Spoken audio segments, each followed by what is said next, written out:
There's an old Greek concept known as Xenia, which essentially means hospitality or guest friendship. The idea is, if you and I were around in ancient times and you were a stranger at my doorstep asking for a place to lay your head for the night, it would be my responsibility to take you in, feed you, give you a place to bathe, shower, and sleep. Most importantly, for this night at least, we would agree not to do any harm to one another. No killing or stealing while the other slept. Xenia was a massive deal. Following it was a hallowed act and said to be enforced by Zeus himself. The Odyssey speaks of cities burned, wars lost, and people killed for violating Xenia.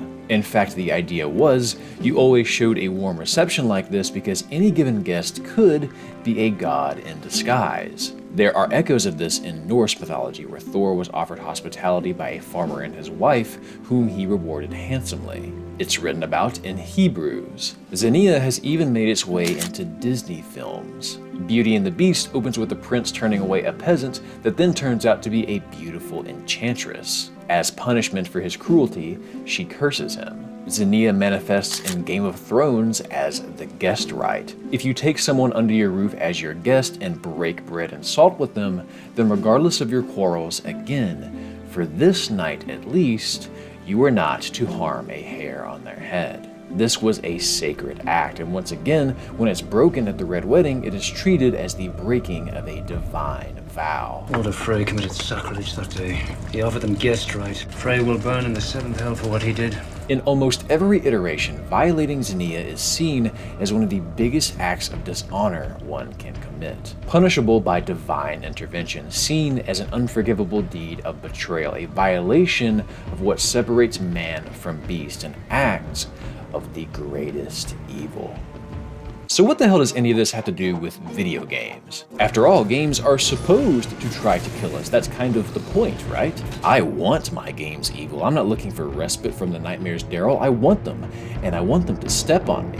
I realize this. Games are fiction. Fiction should be frightening and brutal and challenging and engaging and all of those video essay adjectives. But I think because that is so often the point of them, it's easy to grow desensitized to the thrill of it all, and it becomes necessary for games to find new ways to keep you on guard, to subvert expectations. But there is one particular way that games do this that is sparingly used. There is a sacred rule that is rarely disturbed, and I think it can best be described as a game violating Xenia, by a game breaking the guest right. And that may sound a little strange. How exactly would a game do this, right? What line should a game never cross? I want to tell you all about it. I've got so many juicy examples, so go grab a snack, get cozy, and while you're doing that, let me tell you about today's sponsor, Opera GX. Using Opera GX has made me realize how genuinely boring other browsers are because, frankly, it offers two big things: character and utility. And it's free, so I guess three things. The biggest utility to me is the GX Corner. I often find social media draining but necessary. Half the reason I go is to stay in the loop with new game releases and news, but the GX Corner cuts all of that noise and compiles all of this information. There's a release date calendar to keep you in the loop when new stuff is coming out. There's a deals aggregator to let you know when that game you've had your eye on is finally on sale. Trailers, news, stores, it is all gathered here just for you. The character comes in many forms, but especially in the GX Mods feature, which completely overhauls the aesthetic of your browsing experience. Customization is endless, but if you go here and explore the GX store, you'll find a mountain of pre-made mods to choose from, including ones of your favorite games. Spooky season is coming, and I've been sleeping too good at night lately, so I'm currently using the Bloodborne mod, which just instantly changes everything right down to the background music. Let's open some tabs. Oh yeah, that's what I need. What if we type something? Ooh. And check it. If you want to turn one part of a mod off, just go here, find it, and then switch it off. Super simple. And it just makes your browser yours, you know? If you're hesitant to make the swap because you have a syllabus of bookmarks and cookies and settings on your old browser, don't sweat that. Just click the gear, find synchronization, click import bookmarks and settings, import, and you're done. So use my link below and go download Opera GX for free today. Thanks again to Opera for the sponsor. Now back to business. There's nothing quite as relaxing in a video game as hearing a song like this, arriving in a safe room after a hellish romp through one of the many Resident Evil games. There's no sigh of relief in gaming quite like the one you release when you discover a bonfire or a save station or a bench when you are desperately looking for a break from a long, arduous stretch of combat. Checkpoints are a necessary break from the tension that your adventure has placed on your shoulders, and they serve many purposes outside of saving. A chance to rebalance the difficulty with upgrades and stat increases. They help steady the pacing of your adventure. They keep the game from becoming too demanding or excessive. And in many ways, they are cozy because they're the one place where you can be assured that you are okay. The game won't ask anything of you here. Sit and rest. Be our guest. This is what almost all games teach us, that checkpoints and save stations and safe rooms are safe, which is what makes it so unsettling when one is anything other than that. In Final Fantasy VII, when you're trying to recruit Yuffie, you kind of have to hunt her down like a Pokemon, right? And once you do find her and catch her, you're presented with this screen. You can run over and talk with her, where you'll have to answer her questions correctly in order to get her to join your team, or to ensure you don't have to hunt her down again, you can go activate this save point first. Obviously the latter makes the most sense, so you do it, and then, wait, why is the save option grayed out? Motherfuck. Now this is a cute little moment. It isn't scary or brutal or stupidly punishing, but it is a complete shock if you fall for it. Since the dawn of the console era, saving your game and replenishing your health at a save station has been a given. It is an established enforced rule, not between the character and the artificial world, but between the cartridge and the human. An enemy or an obstacle is there to provide an in-game challenge, but checkpoints are there to provide a real-life guarantee that when you reach them and hear a noise like this, if anything else happens, you die in the game, your power goes out, your toddler walks over and presses the off switch, Yuffie runs away, you can at least rest easy that you'll be able to pick up from here. But at this moment, an in-game entity has used the save point, a human tool to record progress, as a chance to escape. It's an uncanny blurring of the lines between what a game has taught you is safe and what is not. It's one thing to subvert expectations with a genre, an enemy, a plot device, a decision, or a puzzle, but for a checkpoint to be anything other than a pause and a promise of saved progress is indecent, a low blow, a break of trust, a break of Xenia. Although cheeky and mischievous here, you can imagine how other games could potentially do this for much more malicious purposes. And let me assure you, other games have. If you stumble upon this safe room in Castlevania Symphony of the Night, you'll notice that something seems off. Typically, its save points are gold. This one is purple. But if you happen to miss that and carelessly save out of habit, it instead transports you to a nightmare sequence where Alucard must face a vision of his mother, culminating in a boss fight. We could have gotten from exploring to this dream sequence in plenty of ways. Maybe a door, a particular attack, a switch. But by specifically placing it in a well-established place of rest, it immediately amplifies the urgency and unease of this segment. Now, of course, you could have seen the purple and then said, that ain't right, and then left and found this actual save point down the hall, but let's say you see a save point that is actually pretty inconspicuous, and then it... Not only do checkpoints like this act as a catalyst for the surprise they're hiding, they teach you that a place you've long associated with safety is now potentially something else entirely. This kind of thing can suddenly happen. All future relief upon spotting new checkpoints is met with an asterisk, a second guessing of what is truly safe. If you're fighting this boss in Death's Door, you'll notice that when he hops over to this platform, he pauses, starts spitting fireballs, and after the sixth one, he dives in and swings at you. Once you've seen this, the game has taught you what to do here, so when he jumps over again, you might try shooting him while he pauses. He does it once more, you go to shoot, and then, This is what many people call a mix, when a game shows you that you have to be expecting more than one possible outcome for a given attack or cue. If you're playing Street Fighter and Cammy does this, it suddenly becomes a pop quiz because she can grab you, kick you, really kick you, or just drop and block, which leaves you guessing, trying not to overcommit with a heavy in case Mesmer comes out of this attack with this giant AoE one. The mix has been around since you had the option to pick paper, rock, or scissors, and you see it not just in combat, but in many places in video games. Except save points. Only one outcome exists here. But when a game shows you that something else can happen at them, it adds a mental stack to the one place you thought was a reprieve. Suddenly you always have to be prepared, which partially deflates the hope you feel when you approach them moving forward. In most games, treasure chests are an exciting thing because for the longest time, they were considered to be, a treasure, a happy find. But now, with the popularization of mimics and traps, suddenly even those have a mix and must be approached carefully. To do this to a checkpoint is diabolical because even if it is only a one-time thing, that uncertainty can linger.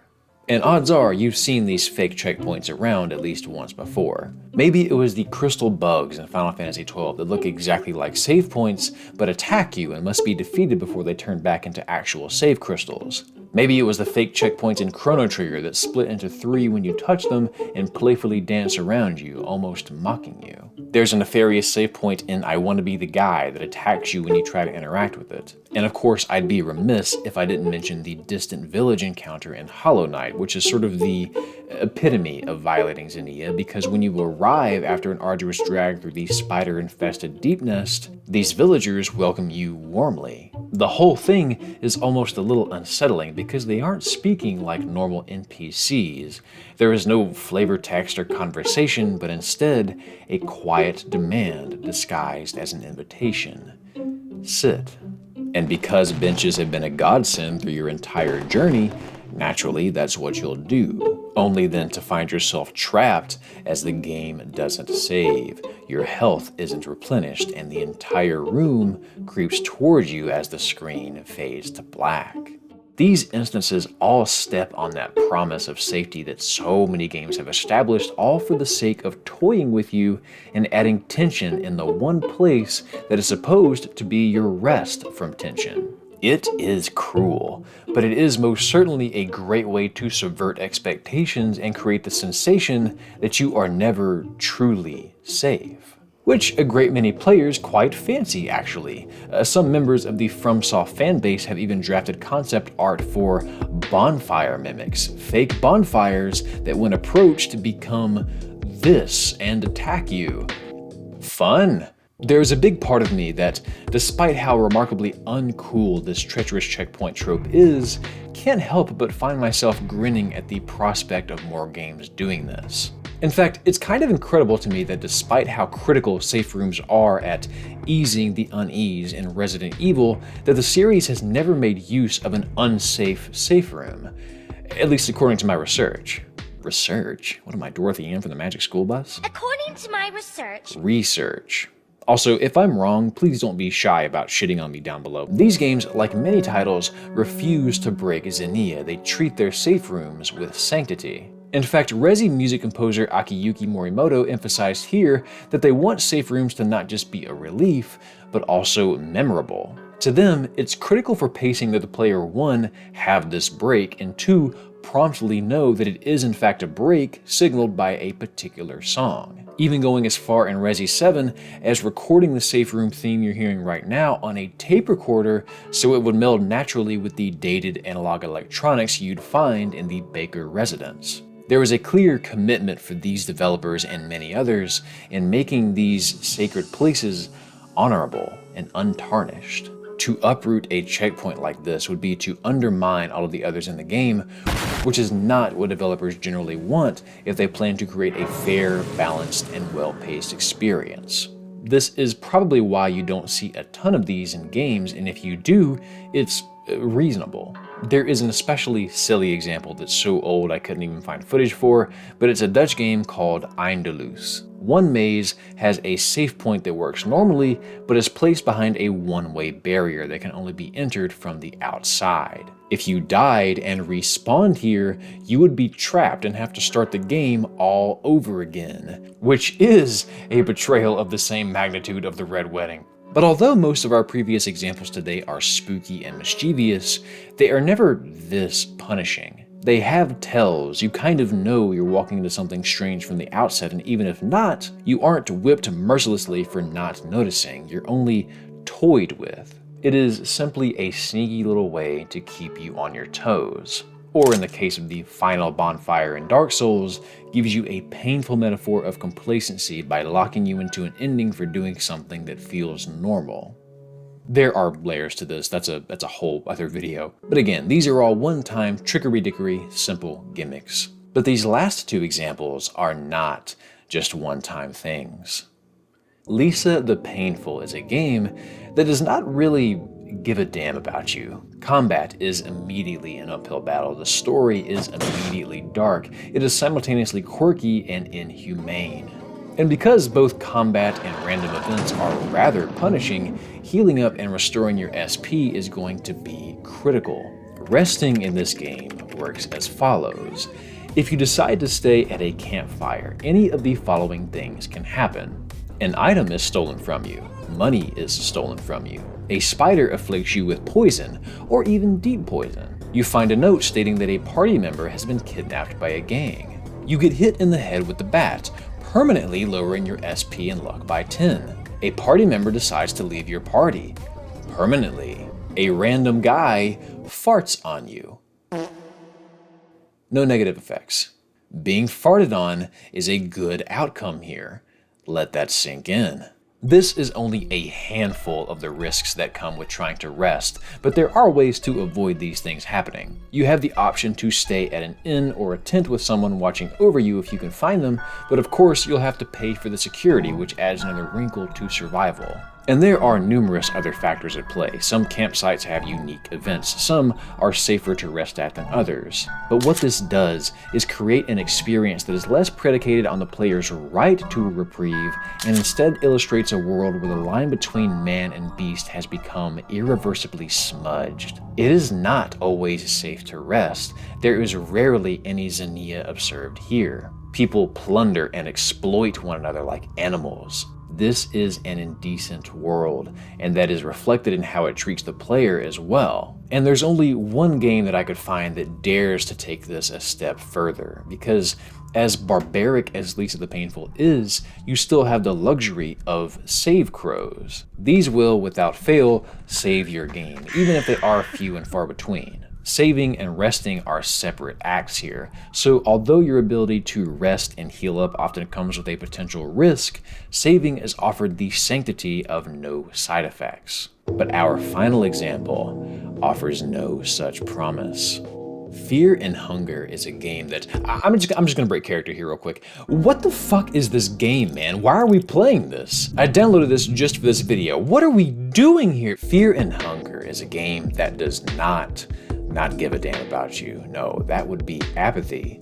It actively wants to see you suffer. For those of you that haven't played or haven't seen that Eyepatch Wolf video, this is a roguelike style RPG that will violently projectile vomit in your face if you treat it like any other turn-based RPG. Battles do not give experience. Many enemies have bullshit coin flip insta-kills. There are random events that will almost certainly derail your run. Many monsters have big honkin' Pringles can dicks. You can get poisoned, you can starve to death, you can die of infection, you can lose multiple limbs and keep going if you find a way to survive. You can have rectal bleeding. And as you can see based on the gameplay I'm showing you, this is a wildly upsetting location to occupy. Though despite its roguelike randomization, you actually do have a few chances to save your game. There is a secret way that I'll not spoil for you, but the main way is to find a bed and rest. Let's take a poll. Do you think these beds will respect and uphold Xenia?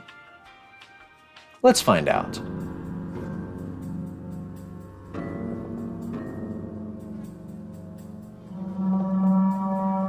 maybe he's just bringing me a blanket. Fear and Hunger does not guarantee you get to save if you find a bed. I believe that there are 2 locations that are technically safe the first time you use them, but after that, and for any other bed you find, you must successfully call a coin flip to sleep uninterrupted and actually save your game. It is extraordinarily merciless because while many safe rooms offer a true respite at their discovery, finding a bed in Fear and Hunger almost makes dread bubble up from deep inside you because you could have a chance to save your game, but you might also be met with a hyper-stressful ambush in the dead of night that could completely devour all progress back to the last time you could save. And this isn't a 50-50 mix, by the way. There is a chance that a handful of other things might happen. Let's say you lose the coin flip, but there are no enemies in the area. Well, your game doesn't save, but it's okay because you'll just try again. Going back out there will not make me sleepier, but that's exactly what you'll have to do. Go walk off the adrenaline, which only puts you more at risk and wastes valuable time and resources keeping yourself and your party fed. Let's say you fail the flip and manage to defeat the intruder. That's wonderful, but now look at all the items and meter you've had to waste to survive. There is also a chance that something else can happen, like this guy snatching you away in your sleep and then slowly dismembering you, instantly ending your run. Every shred of decency that a video game typically affords you is completely stripped away from you in Fear and Hunger. You aren't just walking on eggshells at the possibility of a checkpoint breaking Xenia. Xenia simply does not exist here. Hospitality and civility is what separates us from wretched beasts, which is precisely why it has absolutely no place in this game. The treacherous checkpoint is a well of untapped potential. I mean, imagine the possibilities of this setup. Picture walking into a safe room in Resident Evil, being met with that ambient melody, only to notice that certain notes are out of tune. Suddenly you find yourself ambushed. Imagine an enemy taking advantage of your time in a save menu by ripping you out of it and initiating a fight. Ideas abound when you consider how off guard and unsettled this would make the player both in that moment and moving forward. But I hesitate to even suggest that because I would hate for this to become the new norm. As cool as treasure chest mimics are as a premise, I feel like I see them everywhere now. Once upon a time, treasure chests used to be an exciting find for me, but nowadays they just immediately put me on guard. They've completely transformed into a decision or an investigation instead of a prize, and that's fine. People enjoy that, but is that really what we want to suddenly see in checkpoints? Do we really want the idea of mimic bonfires and benches to become as popular as the stamina meter or the open world tower? Ultimately, it is a powerful tool because it completely subverts what thousands of titles have established over the years. It violates a sacred age-old tradition that has lasted through multiple generations of gamers, every bit as respected and honored as you'd imagine the guest right is. It is a common decency to protect safe rooms and keep the norm for them to be safe, which I think is why I struggled to find many examples for this video. This is simply a line the developers do not like to cross, and even if they do, they usually only dangle a toe over it for a little fun.